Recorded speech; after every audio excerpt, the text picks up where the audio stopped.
सबसे पहले बात लखनऊ की, जहां कोरोना को लेकर टीम 9 की बैठक हुई है। आपको बता दें, आज लोक भवन में सीएम योगी आदित्यनाथ की अध्यक्षता में यह बैठक हुई।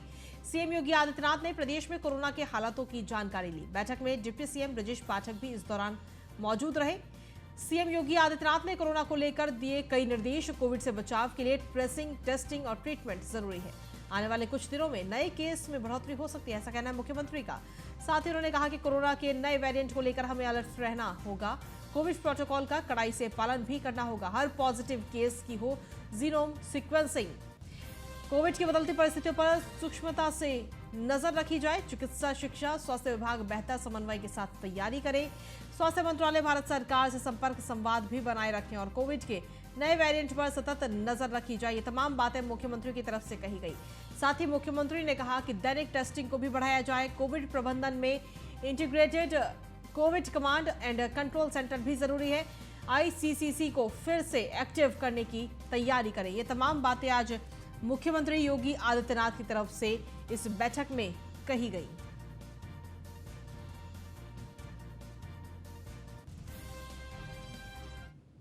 तो कोरोना को लेकर सीएम योगी आदित्यनाथ ने ये निर्देश दिए हैं। कोविड टेस्टिंग हो, प्रिकॉशन डोज भी लगाई जा सकती है और मास्क लगाने के लिए लोगों को जागरूक करें। ओमिक्रॉन के नए सब वेरिएंट पर सभी लोग नजर बनाए रखें। इस पर हर पॉजिटिव केस की जीनोम सीक्वेंसिंग भी कराई। ये निर्देश मुख्यमंत्री की तरफ से दिए गए। एएनएम और आशा बहनों का सहयोग लें। आईसीसीसी को भी एक्टिव करें। ये तमाम निर्देश दिए गए मुख्यमंत्री की तरफ से। कोरोना को लेकर बरतें सावधानी और पब्लिक एड्रेस सिस्टम को एक्टिव करें। स्वास्थ्य विभाग बेहतर समन्वय के साथ तैयारी करे। दैनिक टेस्टिंग को भी बढ़ाया जाए।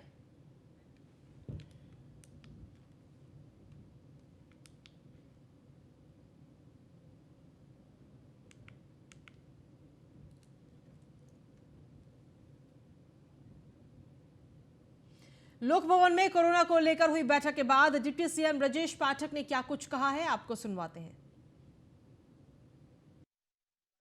आपको कोविड को लेकर के हम सतर्कता बरत रहे हैं और कोविड गाइडलाइन का अनुपालन कर रहे हैं। तो सर, वो जो कोरोना काल की व्यवस्थाएं थी फिर से उनको सब लागू करेंगे। पलटी को केंद्र सरकार ने भी कहा कि आप सब लागू करेंगे। जो चीजें थी, 3 केसेस आए, वो कह रहे हैं सही हो गए, सही हो गए, अपने घर चले गए दुरुस्त।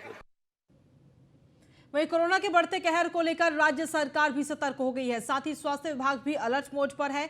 इस दौरान कोरोना की तैयारियों को लेकर सूबे के चिकित्सा स्वास्थ्य राज्य मंत्री मयंकेश्वर शरण सिंह ने न्यूज 1 इंडिया के साथ एक्सक्लूसिव बातचीत की। उत्तर प्रदेश सरकार के चिकित्सा राज्य मंत्री मयंकेश्वर शरण सिंह। सर, मुख्यमंत्री की बैठक थी, क्या चीजें महत्वपूर्ण रही हैं? देखिए, एक तो सबसे पहले ये एडवाइजरी जारी की जाएगी कि सार्वजनिक स्थलों पे लोग अधिक से अधिक मास्क का प्रयोग करें, क्योंकि प्रिवेंटेशन बहुत ज़रूरी रहता है। और इसके साथ साथ हमारे सभी जनपदों के जितने भी हॉस्पिटल्स हैं, मेडिकल कॉलेजेस हैं, उनमें बेड रिजर्व किए जाएं और साथ ही साथ जो ऑक्सीजन के जो प्लांट्स विगत 2 वर्षों में लगे हैं, उनका भी रखरखाव पूरी तरीके से करके तैयारी हम लोग पूरी रखेंगे। और इसमें 1-2 दिन के अंदर ही हम लोग बिल्कुल एकदम जैसे पहले जिस तरह की तैयारी थी, पूरी तैयारी हम लोग सुनिश्चित कर लेंगे। प्रधानमंत्री जी भी आज बैठक कर रहे हैं, मुख्यमंत्री ने भी बैठक की है। जो ट्रिपल टी का फॉर्मूला था, जो केंद्रीय पत्र आया है सभी राज्यों को, तो ये भी कहा गया कि ट्रिपल टी का फॉर्मूला जो उत्तर प्रदेश का था वो फिर से लागू किया जाए। बिल्कुल, वो पूरी तरीके से लागू रहेगा। जो बस अड्डे हैं, जो हवाई अड्डे हैं, वहाँ पर किस तरीके से सतर्कता बरतें? विशेष ध्यान वहाँ पे जो लोग रहेंगे, वहाँ पे यही एडवाइजरी जारी की जा रही कि एक सोशल डिस्टेंसिंग बनाए रखें और मास्क का प्रयोग अनिवार्य रूप से वहाँ पे। जो जीनोम सीक्वेंसिंग को लेकर बात थी कि जो मरीज नए आ रहे हैं, क्योंकि उत्तर प्रदेश में मरीज नाम मात्र बचे हैं, तो माना जाए कि अब जीनोम सीक्वेंसिंग भी कराएंगे जो नए मरीज आएंगे? बिल्कुल, निश्चित तौर पे उसमें होगा। और अभी तक भारत में केवल 3 मरीज मिले हैं और मुझे नहीं लगता कि वो बहुत ज़्यादा उससे फैलाने की कोई वो हो पाए, क्योंकि वो तीनों मरीज जो है ठीक होकर घर जा चुके हैं। एक उड़ीसा में और 2 और कहीं के थे, तो वो बिल्कुल एकदम ठीक होकर घर जा चुके हैं। तो अभी कोई ऐसा पैनिक होने की ज़रूरत नहीं है, सारी चीज़ें नियंत्रण में हैं। कोविड लेवल 1, 2, 3 के जो बेड्स आपने पहले आरक्षित किए थे, तो वो व्यवस्थाएं अभी से सुनिश्चित कर रहे हैं? बिल्कुल, उसकी तैयारी हम लोग आज से ही शुरू कर देंगे। धन्यवाद। ये हैं उत्तर प्रदेश के चिकित्सा राज्य मंत्री मयंकेश्वर शरण सिंह, जो बता रहे हैं कि हम पूरी व्यवस्थाओं को पहले की तरह सुनिश्चित कर रहे हैं। हालांकि देश में 3 मरीज पाए गए हैं, तीनों ठीक होकर जा चुके हैं, लेकिन एहतियात के तौर पर उत्तर प्रदेश सरकार हर सावधानी बरत रही है। कैमरामैन अमित शाहनी के साथ मैं इसके वाजपेयी, न्यूज़ 1 इंडिया, लखनऊ। वहीं उत्तर प्रदेश सरकार में खाद्य एवं रसद राज्य मंत्री सतीश चंद्र शर्मा ने कहा कि पीएम मोदी और सीएम योगी के नेतृत्व में यूपी विकास की राह पर अग्रसर है। इस दौरान राज्य मंत्री सतीश चंद्र शर्मा ने न्यूज़ 1 इंडिया से खास बातचीत की है। दिल्ली दौरे पर आए हैं आप, किन महत्वपूर्ण विषयों को लेकर चर्चा होगी? क्या किसी से मुलाकात है या कोई अन्य कार्यक्रम में? प्रदेश के यशस्वी माननीय मुख्यमंत्री पूज्य योगी आदित्यनाथ जी के नेतृत्व में विगत लगभग 6 वर्ष से निरंतर विकास के पथ पर उत्तर प्रदेश अग्रसर है। वर्तमान में खाद्य रसद विभाग लगभग 3.5 करोड़ राशन कार्ड धारकों के माध्यम से 15 करोड़ लोगों को राशन कार्ड मुहैया कराने का काम कर रहा है। विगत 1 अप्रैल से लेकर नवंबर तक 7 लाख वृद्ध, दिव्यांग और कमजोर तबके लोगों को चिन्हित कर राशन कार्ड मुहैया कराने का काम किया गया है। अखिलेश यादव ने एक ट्वीट किया है। अखिलेश यादव ने कहा है कि भारतीय जनता पार्टी की सरकार में वक्त और विकास दोनों की घड़ी बंद है। अखिलेश जी को विगत 2014, 17, 19, 22 पंचायत के चुनाव में उत्तर प्रदेश की जनता ने खारिज किया है। उसके पीछे जो उनकी सरकार में जो भ्रष्टाचार रहा है, किस प्रकार से नौकरियों में लूट हुई, अराजकता, गुंडाराज, ये किसी से छुपा नहीं है। आज सत्ता की उनकी छटपटाहट वो बोल रही है। उत्तर प्रदेश की जनता उनसे बखूबी वाकिफ है और आने वाले चुनाव में भी उनको सबक सिखाने का काम करेगी। सर, आखिरी सवाल रहेगा, नगर निकाय के चुनाव भी होने वाले हैं उत्तर प्रदेश में। भारतीय जनता पार्टी की किस तरीके से तैयारी है? क्योंकि अगर हम विपक्ष की बात करें, अखिलेश यादव और शिवपाल यादव एक नजर आ रहे हैं और शिवपाल यादव भी कह रहे हैं कि हम आजीवन समाजवादी पार्टी के साथ रहेंगे, मुझे किसी पद की लालच नहीं है। वहीं बीजेपी की ओर कहीं ना कहीं ओम प्रकाश राजभर का भी झुकाव देखने को मिल रहा है। अभी हाल ही में अटल बिहारी वाजपेयी फाउंडेशन का सह अध्यक्ष उन्हें नियुक्त किया गया है।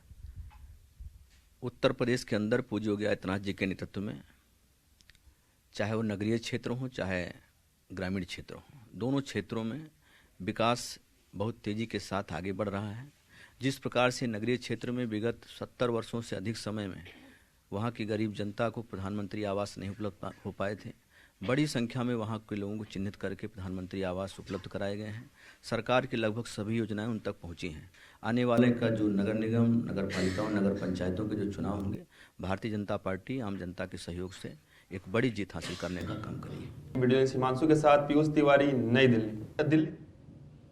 और चलिए बुलेटिन में आगे बढ़ेंगे, बात करेंगे अब लखनऊ की, जहां पर भारत जोड़ो यात्रा कमेटी के चेयरमैन सलमान खुर्शीद का बयान सामने आया। उन्होंने कहा कि मुझे बहुत बड़ी जिम्मेदारी सौंपी गई है। यूपी में यात्रा का आने पर स्वागत किया जाएगा।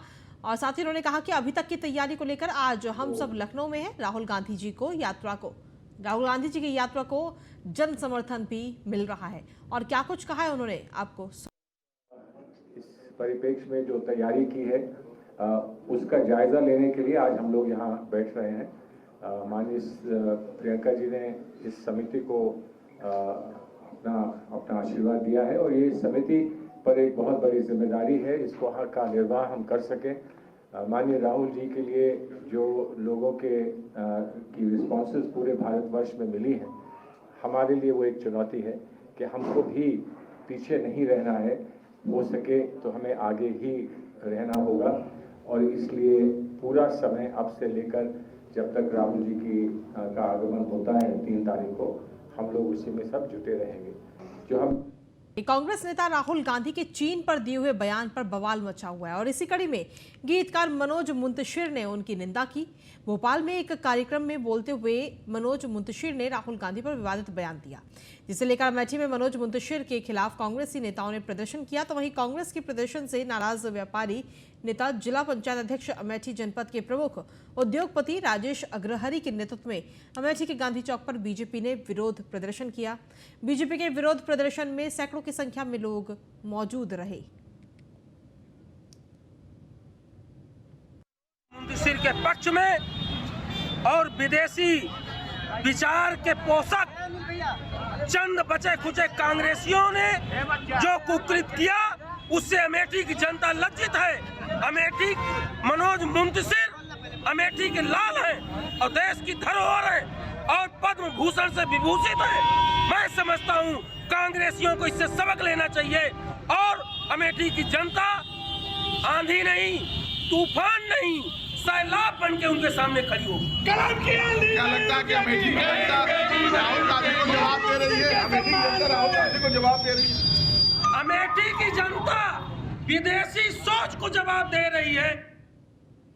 वहीं इलाहाबाद उच्च न्यायालय की लखनऊ पीठ नगर निकाय चुनाव के मुद्दे पर कल फिर सुनवाई होगी। इस मामले में सुनवाई पूरी नहीं हो सकी आज, जिसके बाद हाईकोर्ट की लखनऊ पीठ ने चुनाव कराने की अधिसूचना जारी करने पर लगी रोक को आगे बढ़ा दिया है। हालांकि अब सवाल उठने लगे हैं कि अगर राज्य में चुनाव को लेकर फैसला और चला तो क्या होगा, क्योंकि कोर्ट में एक ही बार कई याचिकाएं डाली गई हैं।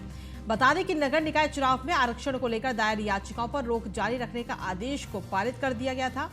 इन याचिकाओं में सरकार के रैपिड सर्वे के आधार पर तैयार ओबीसी आरक्षण को चुनौती दी गई है। हालांकि अब कल निकाय चुनाव का सुनवाई खत्म होने के बाद फैसला नहीं आता है तो कोर्ट में विंटर वैकेशन भी चालू हो जाएगा। दरअसल 25 दिसंबर से कोर्ट में विंटर वैकेशन शुरू हो रहा है, तो वहीं नगर निकाय चुनाव को लेकर कई याचिकाएं एक साथ पड़ी हैं। इस वजह से सुनवाई में काफी समय भी लग रहा है। दूसरी ओर अगर सुनवाई शुक्रवार तक पूरी होकर फैसला नहीं आया तो फिर जनवरी में इस मामले की अगली सुनवाई होगी। इस वजह से निकाय चुनाव लंबा टलने की संभावना है।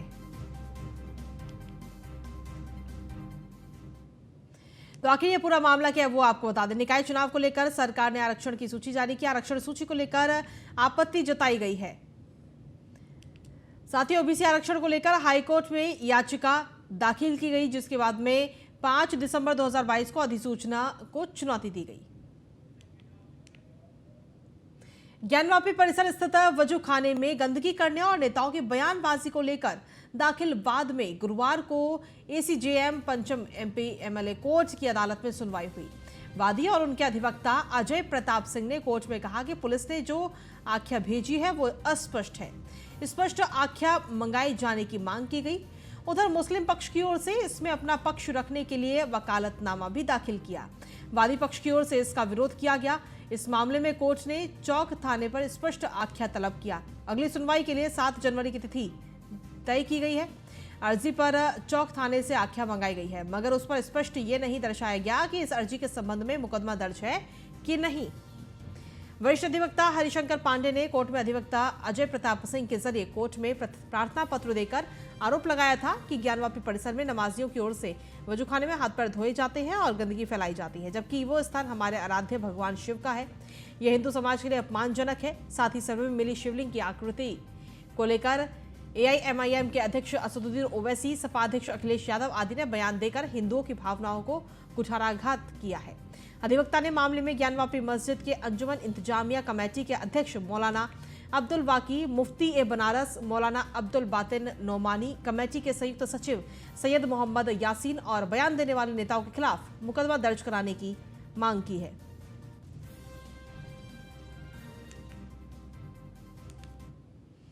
आगामी नगर निकाय चुनाव से पहले नोएडा पुलिस को बड़ी कामयाबी हाथ लगी। नोएडा पुलिस ने शराब की बड़ी खेप पकड़ी है। शराब तस्करों के पास से हरियाणा के 386 शराब की पेटी बरामद की गई, जिसकी कीमत 21 लाख रुपए बताई जा रही है। पुलिस ने मौके से 3 शराब तस्करों को भी गिरफ्तार किया और वहीं 2 तस्कर पुलिस को चकमा देकर मौके से फरार हो गए। पुलिस ने सेक्टर 16 रजनीगंधा चौक के पास से तस्करों को गिरफ्तार किया। बता दें कि आरोपियों के पास से 3 गाड़ी और एक पिकअप गाड़ी व नकदी बरामद हुई है। पूरा मामला सेक्टर 20 के पास का बताया जा रहा है। टोटल इसमें 3 लोग पकड़े गए हैं और ये बेसिकली हरियाणा की शराब है। इसमें अलग अलग रूट का फॉलो करते हैं और आज ये पकड़े गए। इनके पास से 4 गाड़ियां पकड़ी गई हैं। ये बेसिकली शराब लाके वहाँ पे जो दिल्ली का एरिया पड़ता है, वो नोएडा से लगभग 1 किलोमीटर अंदर जो अभी पूछताछ हुई उसमें ज्ञात हुआ, वहाँ पे एक पार्किंग में ये सब लोग ये गाड़ी खड़ी करते हैं और पार्किंग में खड़ी करने के बाद वहाँ से ये सब लोग जो शराब है जो जहाँ डिस्ट्रीब्यूटर इनके जिससे कनेक्ट रहते हैं व्हाट्सएप या उसके माध्यम से, ये सब लोग वहाँ से लेके फिर छोटे छोटे, किसी ने 30 पेटी, किसी ने 40 पेटी, और फिर दिल्ली और एनसीआर और जो हमारा बॉर्डरिंग एरिया है वहाँ पे सबसे ज़्यादा इसका सप्लाई होता है। टोटल इस वहीं पुलिस की इस कामयाबी पर न्यूज वन इंडिया से एडिशनल डीसीपी आशुतोष द्विवेदी ने खास बातचीत की। चुनाव को लेकर और नववर्ष को लेकर लगातार शराब की तस्करी का एक नोएडा पुलिस ने खुलासा किया। हमारे साथ एडिशनल डीसीपी सर मौजूद हैं। सर, किस तरीके से ये पुलिस के हाथ सफलता लगी है? ये सूचना प्राप्त हुई थी कि आगामी नगर निकाय चुनाव को लेके और नववर्ष को लेके शराब सप्लाई की यहाँ पे आशंका है। इस पे जो मुखबिर तंत्र हमारा विकसित हुआ, उससे ज्ञात हुआ कि कुछ शराब तस्कर आज यहाँ पे आएंगे और यहाँ से फिर वो दिल्ली नोएडा बॉर्डर पे किसी स्थान पे इसको स्टोर करेंगे। इस सूचना पे आज सुबह इन्हें 7:15 बजे रजनीगंधा चौराहे से गिरफ्तार किया गया है। 3 व्यक्ति गिरफ्तार हुए हैं, 5 व्यक्ति फरार हैं, जिसमें 2 नामजद हैं। जो व्यक्ति एक गिरफ्तार है उसका पिता केपी दिल्ली का शराब माफिया रहा है, जिस पे 27 मुकदमे हैं और 22 वर्ष पूर्व उस पर पहला मुकदमा दर्ज हुआ था। 386 पेटी शराब बरामद की गई, जिसकी अनुमानित लागत 21 लाख रुपए है। 4 वाहन बरामद किए गए हैं, 6 मोबाइल फ़ोन और 40,000 रुपये भी इनसे बरामद किए गए हैं।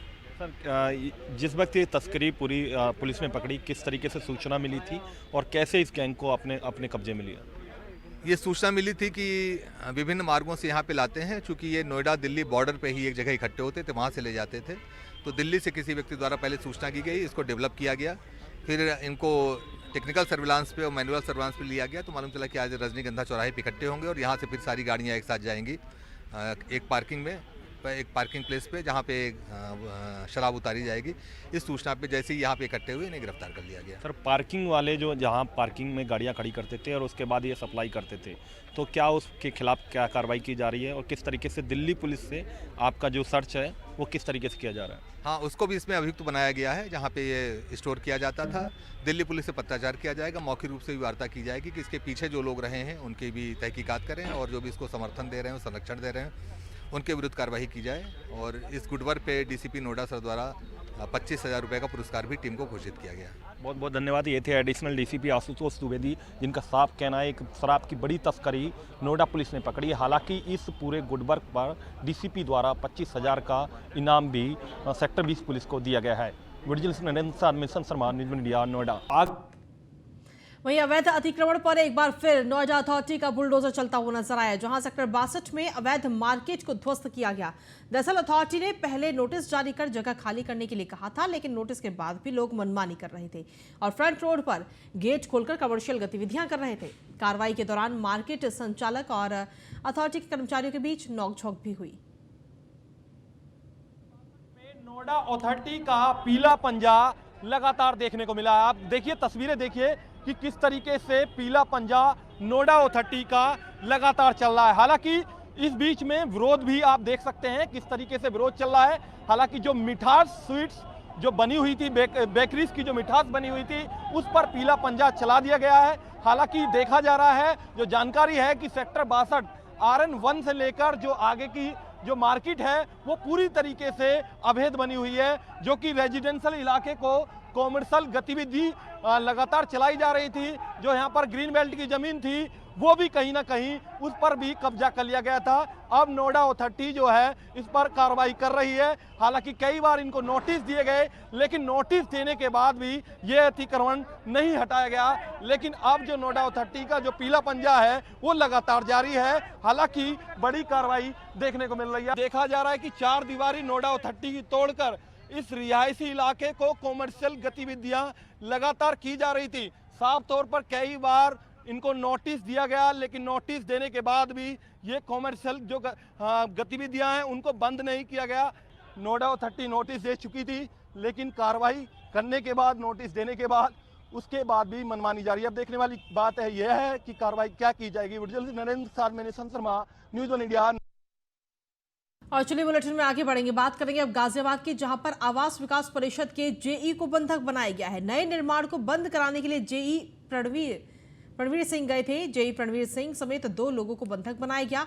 लोगों ने कॉलर पकड़कर जेई के कपड़े भी फाड़ दिए। 50,000 रुपए घूस लेकर भी परेशान करने का आरोप जेई पर लगा है। मौके पर पहुंची पुलिस ने जेई को मुक्त कराया। इंदिरापुरम के वसुंधरा इलाके की पूरी घटना बताई जा रही है। इन्होंने इलीगल कंस्ट्रक्शन कर रहे हैं, ये इस पर इसको रोका जा रहा है। इसके लिए यहाँ पर हम दूसरी साइड चले गए थे। हाँ। और यहाँ रोकवा के काम को तुड़वा करके अरे भैया तुड़वा के चले गए थे। तो इन्होंने हमारा गलेबंद पकड़ा, मारतोड़ करी, सब ये काला साला सब फटा हुआ है, ला के इसका गला दबा दिया, इसका पूरा गला बंद कर दिया 10 मिनट तक। लेकिन ये आरोप लगा रहे हैं अभी आपके सामने कि 50,000 रुपये। नहीं सर, झूठ बोल रहे हैं, हमने कोई इनसे कोई पैसे की कोई बातचीत, कोई पैसा नहीं लिया गया है। और इसी के साथ फिलहाल उत्तर प्रदेश विशेष में इतना ही। नमस्कार।